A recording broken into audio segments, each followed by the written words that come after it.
মূল কথাটো হ'ল কি সকলো পদ্ধতিৰ জৰিয়তে কৃষ্ণক অৰ্পণা কৰাৰ ব্যৱস্থাটো দেখুৱাইছে আমাক আৰু কৃষ্ণক অৰ্পণাৰ এটা প্ৰতিভূ স্বৰূপ হৈছে অৰ্চন পূজা মানে সাংঘাতিক বিড়ম্বনা নহয় বৈষ্ণৱ প্ৰত্যেকজন বৈষ্ণৱ বিষ্ণুৰ অৰ্চনত অধিকৃত যেনেকৈ আমি যদি চাওঁ সেই ভাগৱতৰে একাদশ স্কন্ধৰ আপোনাৰ সপ্তম অধ্যায় নিমিনৱ অধ্যায় সংবাদত সম্পূৰ্ণ অৰ্চনৰ বিধি দিছে পূজাতনো কি কৰা হয় আলহী এজন আহিলে যেনেকৈ চাওকচোন মই প্ৰভুৰ কথাই কৈছোঁ প্ৰভু যেতিয়া আপোনালোকৰ ইয়াত উপস্থিত হ'লি ৰাইজ আগবাঢ়ি গ'লনে গৈ পেলাই চৰণ প্ৰক্ষালন কৰি পেলাই আনিলে তেওঁক আসন দিলেহি আসনৰ পাছত ধৰি লওক সাধ্য অনুসাৰে ফলাহাৰ ইত্যাদি সময়ত যোগাৰ দিব সেৱা কৰিব ঠিক তেনেদৰে এই কথাটো অতিথি এজন মানুহৰ ঘৰলৈ আহিলে আমি এইখিনি আপ্যায়ন কৰোঁনে যেনেকৈ অসমীয়া মানুহৰ ঘৰত যদি অতিথি এজন আহে মুখ হাত ধুবলৈ আমি পানী ঘটিটো আগবঢ়াই দিওঁ লাহেকৈ সোমাই আহি বহিবলৈ আসনখন দিওঁ চাহ তামোল দিওঁ নহয়নে তাৰপিছত ভাল বেয়া সোধোঁ পূজাতনো কি কৰা হয়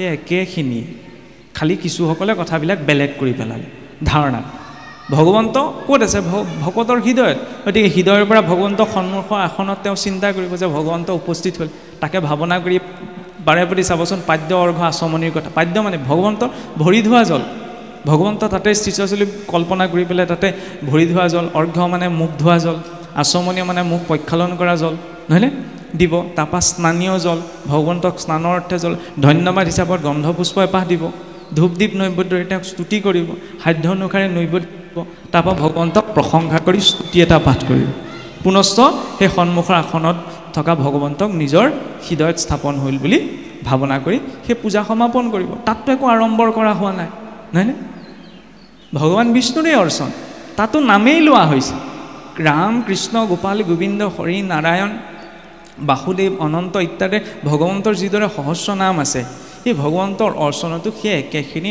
নামকেই উচ্চাৰণ কৰা হয় খালি তাত যেনিবা পুৰোহিতজনে সংস্কৃতত কৰে সমস্যাটো নাই এতিয়া আজিকালি এনেকুৱা হ'ল এই মই খোলাকৈ কৈছোঁ বামুণে বোলে কি মন্ত্ৰ পঢ়ে বুজিয়েই নাপাওঁ তাতকৈ আমাৰ অসমীয়াত কিছুমান বস্তু এনেকুৱা ওলাইছে নে বিধি বিধান এনেকুৱা ইত্যাদি বোলে কৰি ল'লেই আমাৰ সুবিধা হয় ল'ৰা ছোৱালীয়ে যদি ইংৰাজী বুজি নাপায় তেতিয়াহ'লে স্কুললৈ যোৱা বন্ধ কৰি দিম নে ইংৰাজী বুজি নাপায় স্কুললৈ যোৱাই বন্ধ কৰি দিম এইটোতো নহয় হয়নে নুবুজা কথাটো শিকি ল'লেই হ'ল আৰু যিটো বিধিমতে পূৰ্বতেতো অসুৰবিলাকেও মানে বিবাহ কৰিছিল খাই বৈদিক বিধিৰে আজিকালিহে আপোনাৰ নিজৰ মাজত মই কাকো আক্ৰমণ কৰি কথাষাৰ কোৱা নাই কিন্তু শাস্ত্ৰীয় মাৰ্গত কামবিলাক পৰাপক্ষত শাস্ত্ৰীয় ধাৰাৰে হ'ব পাৰিলেই ভাল যিটো কথা ভাগৱতেও কৈছে নহয়নে নহ'লেতো আজিকালি আমি লক্ষণ দেখাই পাওঁ এৰি বেদ বিধি আচৰিবে পাপ ঘূৰ বাক্যে বুলিবে কমাত্ৰ এহি স্ত্ৰী মূৰ এতেকে বিবাহ হৈবে নালাগে বিচাৰ জ্ঞাতিও কুটুম্ব হবে বেহি খাইবে তাৰ নহয়নে বুজি পাইছে আৰু ইয়াত একো বুজাবলগীয়া নাই মানে শাস্ত্ৰীয় বিধি অনুসাৰে ভাগৱতে আমাক ভক্তি দিব পাৰে সংস্কাৰখিনি ক'ৰ পৰা আহিব সেই বেদৰ মাৰ্গৰ পৰাই বেদ মানে কেৱল কৰ্মকাণ্ডৰ এখন পুথিয়েই নহয় এই শ্ৰৱণ কীৰ্তন অৰ্চন বন্দন দাস্য সখিত্য এই নৱভক্তিৰ মূল আধাৰ ঋগবেদৰ প্ৰথম মণ্ডলতে নৱভক্তিৰ প্ৰকাশ কৰা হৈছে তাৰ আধাৰত এই পুৰাণসমূহৰ যুগত আপোনাৰ সহজ সৰলভাৱে বিভিন্ন কাহিনীৰ মাধ্যমৰ জৰিয়তে এই নৱভক্তিক বুজোৱা হ'ল নহয়নে বন্দনা কৰা ঈশ্বৰক এতিয়া সকলো সময়তে আমি বন্দনা কৰিব নোৱাৰোঁ কিন্তু ভক্তি কৰিবলৈ হ'লে সৰ্ব অৱস্থাতে ভক্তি কৰা হ'ব হ'লে সকলো অৱস্থাতে কৰিব লাগিব সকলো সময়তে ঈশ্বৰৰ স্তুতিগান কৰি থাকিম নি স্তুতিগান সকলো সময়তে কেনেকৈ কৰা হ'ব জীৱনৰ প্ৰতিটো ছেকেণ্ডৰ প্ৰতি যেতিয়া ঈশ্বৰৰ ওচৰত আমি কৃতজ্ঞ হ'ম সেইটো ঈশ্বৰৰ আটাইতকৈ উত্তম বন্দনা যে প্ৰভু ধন্যবাদ আজিৰ যে দিনটো পালোঁ সেইকাৰণে আমাক গুৰুৱে কয় ৰাতিপুৱা শুই উঠি প্ৰথম গুৰুক স্মৰণ কাৰণ গুৰু যদি আমি ভগৱন্তক জানিবলৈ আগবাঢ়িছোঁ দ্বিতীয়তে ভগৱন্তক স্মৰণ নহয়নে কিয় ভগৱন্তক স্মৰণ কাৰণ তেওঁ যদি আজি দিনটো পালোঁ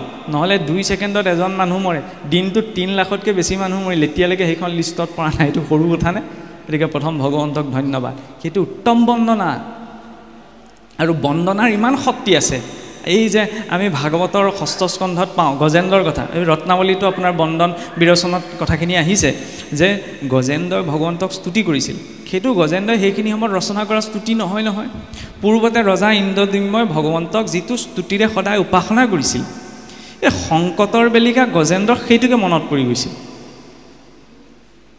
আৰু গজেন্দ্ৰই সেইখিনি সময়ত প্ৰত্যক্ষ ৰূপত উচ্চাৰণ কৰা নাছিল গজেন্দ্ৰই সেইখিনি সময়ত কি কৰিছিল স্মৰণ কৰিছিল স্মৰণৰ জৰিয়তে ভগৱন্তক স্তুতি কৰিছিল সেইকাৰণে পুৱা গধূলা এটা নিৰ্দিষ্ট গুৰু বাক্য বুলি যে দিয়ে সদায় একেটা সলনি যে হৈ নাযায় কিয় বাকীখিনি পাহৰি গ'লেও যাতে সেই এটা বস্তু জীৱনত থাকি যায় ইন্দ্ৰদ্যুম্নই সদায় সেই একেটা স্তুতিয়ে গাই ভগৱন্তক উপাসনা কৰি আছিল। সেইকাৰণে যদিও অগস্ত্যৰ অভিশাপ পাই তেওঁ মানে অধোগামী হ'ল, পতিত হোৱা নাই। গজেন্দ্ৰৰ শৰীৰতো প্ৰাণৰ সংকটৰ বেলিকা ঈশ্বৰলৈ মনত পৰি গ'ল, সেই স্তুতিটোলৈ মনত পৰি সদায় গাই আছিল, নহয়নে? সেইকাৰণে বন্দনাটো লাগে পুৱা গধূলা ঈশ্বৰৰ ওচৰত।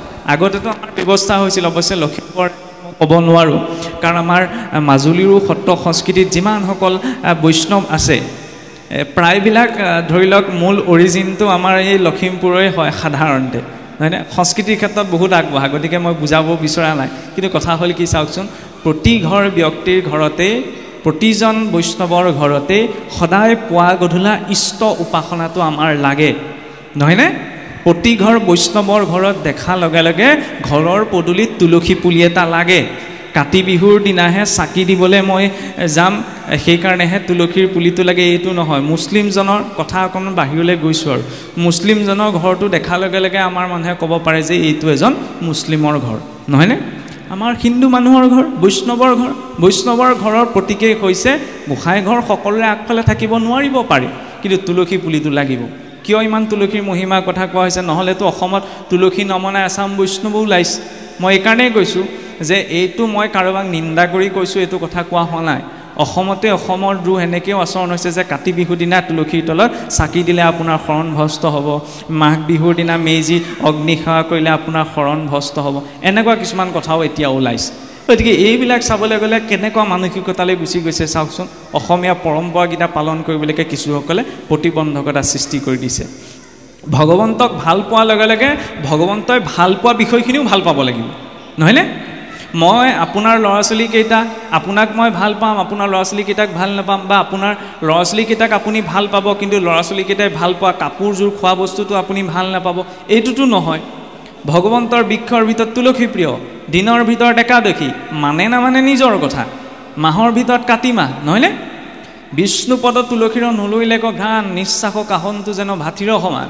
বোলে ভগৱন্তত অৰ্পিত যদি তুলসীৰ গন্ধ ধাৰণ কৰা নাই, তেতিয়াহ'লে আৰু জ্ঞান থাকিলেও কুমাৰৰ ভাতিৰ লগত তুলনা কৰিছে চাওকচোন। তাৰ পৰা কি দেখুৱাইছে? ভগৱন্তৰ সৈতে জড়িত প্ৰতিটো বস্তুৰ একো একোটা মহিমা আছে, নহয়নে? তাৰ জৰিয়তেহে শেষত আত্মনিবেদন সম্ভৱ। আত্মনিবেদন কৃষ্ণত আমি শৰণ ল'লোঁ বুলি ক'লেই হৈ নাযায় নহয়। আমাৰ বুজি ক'লে বহুতে এইটো ভুল বুজা যায় যে নৱভক্তিৰ মূল আধাৰেই হৈছে শৰণ, সেইকাৰণে এই নৱভক্তি বিৰচনৰ শেষত শৰণ বিৰচনৰ কথা কৈছে। শৰণ বুলি ক'লেও আমাৰ ভুল ধাৰণা এটা আছে। শৰণ বুলি কওঁতেই, কাৰণ মোৰ কথা বুলি ক'লেতো সকলোৱে মানি নল'ব, সেইকাৰণে মই কোট কৰিছোঁ। আমাৰ আউনীতি সত্ৰৰে পূৰ্বৰ বিশ্বচন্দ্ৰ প্ৰভুঈশ্বৰে এটা বৰ ধুনীয়া কথা প্ৰকাশ কৰিছিল, যিটো কথা পোনপ্ৰথমতে শুনিবলৈ অকণমান মানে হজম কৰিব নোৱাৰিবও পাৰোঁ আমি, যে আমি যি শৰণ গ্ৰহণ কৰোঁ সেই শৰণ গীতাৰ শৰণ নহয়। আমি যি শৰণ গ্ৰহণ কৰোঁ সেয়া আমাৰ ধাৰ্মিক বা আধ্যাত্মিকতাৰ ক্ষেত্ৰত প্ৰথম প্ৰৱেশহে। আমি ভাবি লওঁ কি আমি যি শৰণ গ্ৰহণ কৰিছোঁ সেয়াই গীতাৰ শৰণ হৈ গ'ল, হ'বই নোৱাৰে। কেনেকৈ হ'ব চাওকচোন। আমি পোনপ্ৰথম গুৰুৰ জৰিয়তে শৰণ মানে কি আশ্ৰয় গ্ৰহণ কৰিছোঁহে। আশ্ৰয় গ্ৰহণ কৰাৰ লগে লগে আমি কি সম্পূৰ্ণ ঈশ্বৰত পূৰ্ণ বিশ্বাসী হৈ গ'লোঁ নি? নাই হোৱা নহয়। যদি হৈ গ'লোহেঁতেন তেতিয়া তাৰ পাছত শৰণ ভজন ভক্তি পৰমাৰ্থ এইখিনি নাৰাখিলেইহেঁতেন, ৰাখিছে নহয়। আমি যি শৰণ গ্ৰহণ কৰোঁ সেয়া প্ৰথম মানে এণ্ট্ৰিটো, ৰেজিষ্টাৰটো। গীতাৰ শৰণ হৈছে বিশ্বাস কৰি এৰি দিয়া। মইতো চকু মুজি দুখোজ পিছলৈ যাব নোৱাৰোঁ, সেইকণে মোৰ বিশ্বাস নাই, নহয়নে? ভক্ত প্ৰহ্লাদে স্ফটিকৰ স্তম্ভটো ভগৱানক দেখিছিল, আমিতো মানুহতেই দেখিব পৰা নাই। শৰণ ইমান সহজ বস্তুলে আমি ডাঙৰকৈ কৈ দিওঁ যে শৰণীয়া হ'বলৈ হ'লে সৰ্বধৰ্ম পৰিত্যাজম, সকলো ধৰ্ম কৰ্ম বাদ দি কেৱল মোৰ ওচৰলৈ আহা। কেনেকৈ সম্ভৱ? মই নিজৰ দেহাটোৰ চিন্তা এৰিব পৰা নাই, ঘৰখনৰ চিন্তা এৰিব পৰা নাই, আকৌ মই কৈছোঁ মই ধৰ্ম কৰ্মৰ চিন্তা এৰিবলৈ গৈছোঁ। সম্ভৱনে? আপুনি মই জীয়াই থকা স্তৰটোত সেইটো সম্ভৱ নহয়। তাৰ পৰা মই ভ্ৰান্ত ধাৰণা আনিব বিচৰা নাই, কিন্তু এইটো কথা স্পষ্ট কৰিব বিচাৰিছোঁ, নহ'লে মানে শৰণৰ আঁৰ লৈ কিছুমান কথা ভুলকৈও আমাৰ গাইডলাইনত গুচি যায়। কিন্তু গুৰুৰ প্ৰদত্ত শৰণত যদি বিশ্বাসৰ ধাৰাটো সদায় বৰ্তি থাকে, তেতিয়াহ'লে সেই শৰণৰ জৰিয়তে ব্যক্তি সেই শৰণৰ স্থিতিলৈ যাবগৈ পাৰে। কিন্তু পোনপ্ৰথমতে যোৱা সম্ভৱ নহয়, কাৰণ ঈশ্বৰৰ প্ৰতি পূৰ্ণ বিশ্বাসটো লাগিব। আৰু সেইবাবে চাওকচোন ঈশ্বৰৰ শৰণৰ ক্ষেত্ৰত 6টা বিষয়ৰ কথা আমাৰ গুৰুসকলে আমাক কৈছে যে অনুকূলেশ্ব সংকল্প প্ৰতিকূলেশ্ব বৰ্জনম ৰক্ষিষ্য ভীতি বিশ্বাস গোতুপ্তে বৰণম যথা আত্মনিক্ষেপ কাৰ্পণ্য য়ন্তা বিধি শৰণাগতিম যে প্ৰথমতে ঈশ্বৰৰ শৰণীয়া এজন অনুকূল কৰ্ম কৰা ঈশ্বৰৰ প্ৰতিকূল কৰ্মখিনি বৰ্জন কৰা ঈশ্বৰে যে একমাত্ৰ নিয়ন্ত্ৰক সেই কথাটো মানি চলা ঈশ্বৰৰ ওচৰত পূৰ্ণ বিশ্বাস কৰা ঈশ্বৰৰ ওচৰত দাস্যভাৱ শেষত আত্মনিবেদন মানে কায় মনোবাক্যে তেওঁত অৰ্পণ কৰি দিয়া এই আত্মনিবেদন কৰাটো আমাৰ পক্ষে সম্ভৱ নহয় সহজতে কিয় কাৰণ আমাৰ ইন্দ্ৰিয়বিলাক আমাৰ বিষয়মুখী হৈ থাকে সেইকাৰণে চাওকচোন ইয়াতে বৰ বেছি দীঘলীয়া নকৰোঁ প্ৰভু ঈশ্বৰৰ বক্তব্য আছে সময়ৰ কথা আছে গতিকে এই আত্মনিবেদনৰ যিটো ধাৰা কেনেদৰে জীৱই আমি ঈশ্বৰৰ চৰণত নিজকে আত্মনিবেদন কৰি ভক্তিৰ সেই উচ্চ স্তৰলৈ যাব পাৰোঁ যাৰ জৰিয়তে আমাৰ নৱভক্তি সিদ্ধ হ'ব তাৰ গোটেই ধাৰাটো মহাপুৰুষে ভক্তি ৰত্নাৱলীত ইমান সুন্দৰভাৱে দেখুৱাইছে চাওকচোন সেইখিনি কোৱাৰ পাছত আপুনি মই বেলেগকৈ একো বুজিবলৈ আৰু কৰিবলৈ নাথাকে এই ইন্দ্ৰিয়সমূহৰ জৰিয়তে ঈশ্বৰমুখী হোৱা কেনেকৈ কৰ্ণে শুনে কৃষ্ণ কথা মুখে বোলে ৰাম মনে পাদ পদ্ম স্মৰে হস্তে কৰে কাম কৃষ্ণৰ প্ৰতিমা দেখে চক্ষুৱে ভক্তক বিষ্ণু বুদ্ধি কৰি হিৰে নমে সমস্তক নিৰ্মাল্য তুলসী ঘ্ৰাণ লবে না শিকায় বিষ্ণু নৈবদ্য মাত্ৰ আস্বাদে জিব্বায় পদে বিষ্ণু বৈষ্ণৱ ক্ষেত্ৰ কচলি যায় এহিমত ইন্দ্ৰিয়ৰ বৃত্তি সমুদায় এই ইন্দ্ৰিয়সমূহৰ প্ৰকৃত উদ্দেশ্যটো সাধনৰ জৰিয়তে আমাৰ এই নবিধ ভক্তি আৰু ঈশ্বৰৰ ওচৰত আত্মনিবেদন সম্পূৰ্ণ হ'ব পাৰে কাণখনে কৃষ্ণ কথা শুনা নহয়নে কৃষ্ণ কথা কেনেকৈ কোনোবাই যদি তাত আনৰ প্ৰসংগ মেলিছে সেই কথাখিনিক আমি কৃষ্ণলৈ পোনাই লৈ যাব লাগিব সেইটো ভক্তজনৰ কেপাচিটিত থাকিব লাগিব কেনেকৈ কৃষ্ণলৈ আমি পোনাই লৈ যাম যে কোনোবাই কিবা এটা বিষয়ৰ কথা পাতি আছে তাতো গৈ আমি কৃষ্ণৰ প্ৰসংগ এটা উলিয়াব পাৰিব লাগিব যাতে তেওঁ গম নোপোৱাকৈ কৃষ্ণৰ কথালৈ গুচি যায় সেইটো হৈছে ভক্তজনৰ প্ৰকৃত শক্তি আৰু দ্বিতীয়তে চাওকচোন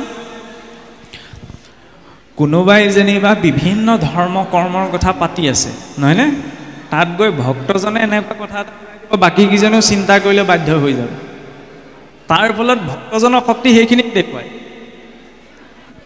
কাণখন সদায় খৰি কথা শুনা কথাবিলাক অকণমান টানলৈ গুচি যায়গৈ পোনপ্ৰথমতে কওঁতে সেইকাৰণে মই আকৌ ঘূৰি আহিব বিচাৰিছোঁ যে সহজ ৰূপত কৰ্ণে শুনে কৃষ্ণ কথা কাণখন খৰি কথা শুনাত কৃষ্ণ কথা মানে আনন্দ য'ত ভাল কথা হ'ব ভাল কথাবিলাক শুনাত কাণখন সদায় দি থ'ব লাগে নহয়নে আমিতো কথাই পাতি কৃষ্ণ নাম উচ্চাৰণ কৰিব পাৰোঁ তাৰ ফলত কি হয় ভৌতিক কথা এটা পাতোঁতে ঈশ্বৰ চিন্তনটো হৈ থাকিব কিন্তু আমাৰ ভুলতে বেয়া মাতটো ওলাই যায় ভুলতে আকৌ কৃষ্ণ বা ৰাম বুলি নোলায় নহয় সমস্যাটো সেইখিনিতে চাবলৈ একেবাৰে সহজ কিন্তু সেই ধাৰণাটো আঁতৰাব লাগিব কৰ্ণে শুনে কৃষ্ণ কথা মুখে বোলে ৰাম মনে পাদ পদ্ম স্মৰণ মনটো কিয় দিলে ঈশ্বৰৰ চৰণ চিন্তনৰ বাবে নহয়নে ধ্যান বৰ্ণনাত কিমান সুন্দৰকৈ দেখুৱাইছে গুৰুৰ ওচৰত গৈ ৰূপ কেনেকৈ চিন্তা কৰিব লাগে সেইটো মই শিকিব লাগিব ভগৱন্তৰ চৰণৰ পৰা মস্তকলৈকে মস্তকৰ পৰা চৰণলৈকে কৃষ্ণ বুলি ক'লেই নহ'ব নহয় কৃষ্ণৰ ৰূপটোতো কেনেকুৱা ৩২ অলংকাৰ ক'ত কেনেকৈ কি পিন্ধিছে ক'ত আছে ধ্বজপথত পংকজ চিন্তিবলৈ যাওঁতেচোন আপোনাৰ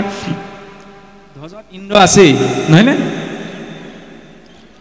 কি ব্ৰজত ইন্দ্ৰ আছেই প্ৰজাপতি আছে ভগৱন্তৰ চৰণতে লক্ষ্মী আছে এইখিনি চিন্তন হৈয়ে যায় তেতিয়াহ'লে এইখিনি আনদেৱ চিন্তা নহয় এইসকল ঈশ্বৰৰ বিভূতি স্বৰূপ ঈশ্বৰৰ ভক্তসকলৰ চিন্তন সেইসকলৰ অবিহনে ঈশ্বৰৰ ৰূপটোৱে সম্পূৰ্ণ নহয় নহয়নে মন সেই ঈশ্বৰৰ দিব্য ৰূপটো চিন্তা কৰিবলৈ আৰু সেই ৰূপটো যদি মনত থাকে তেতিয়াহ'লে মই বেয়া কাম এটা কৰা সম্ভৱ নহয় মনটোৱে ক'ব কিন্তু মনটোৰ সেইখিনি সময়ত সংযমী হ'বলৈ বাধ্য হৈ যাব একমাত্ৰ ৰূপ চিন্তনৰ প্ৰভাৱ কৰ্ণে শুনে কৃষ্ণ কথা মুখে বোলা ৰাম মনে পাদ পদ্ম স্মৰে হস্তে কৰে কাম জীৱনত প্ৰত্যেকজন ব্যক্তিয়ে যি দায়িত্ব পাইছে সেই দায়িত্বটো ঈশ্বৰ প্ৰদত্ত বুলি যদি নিষ্ঠা সহকাৰে পালন কৰা যায় সেয়াও ঈশ্বৰৰ কৰ্ম যদি ঈশ্বৰক অৰ্পণা কৰা হৈছে পথাৰত গুচটো লওঁতে যেতিয়া আমাক গুৰুৱে অৰ্পণা কৰিবলৈ আমাক শিকাই দিছে ইমান পদ্ধতি দিছে তেতিয়াহ'লে সংসাৰৰ নিজত পালন কৰাৰ দায়িত্বসমূহ ঈশ্বৰক আমি অৰ্পণা কৰিব পাৰোঁ খালি তাৰ নিষ্ঠা আৰু সত্যতাটো লাগিব কৃষ্ণৰ প্ৰতিমা দেখে চক্ষুৱে ভক্তক চকু দুটা কিয় দিলে কৃষ্ণৰ প্ৰতিমা চাবৰ বাবে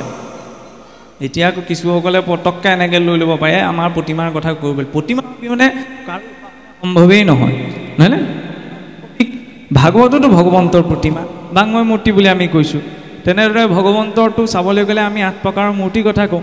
চতুৰ্থ স্কন্ধ ভাগৱতেতো তাতোতকৈ আগুৱাই কৈছে যে মন্ত্ৰময় মূলময় দাৰু ধাতুময় লেখা লেপা অনুযত প্ৰতিমা দিছ যত জল আদি কৰি অধিষ্ঠান যত শালেগ্ৰাম শিলাত যে শ্বেতমলত অধিকাৰী ভেদে যাতে তাতে নিষ্ঠা কৰি শ্ৰদ্ধাভাৱে ভক্তিভাৱে অৰ্চিবে কহৰি নহয়নে? জললৈকে ভগৱন্তৰ অধিষ্ঠান বুলি কৈছে। গতিকে ভগৱন্ত যেতিয়া সকলোতে আছে, ভগৱন্তৰ মূৰ্তিটো আছে, ফটো এখন দেখাৰ লগে লগে তাতো প্ৰণাম কৰাৰ প্ৰয়োজন, তাৰ যদি ভগৱন্তৰ ভাৱটো মনলৈ আহে।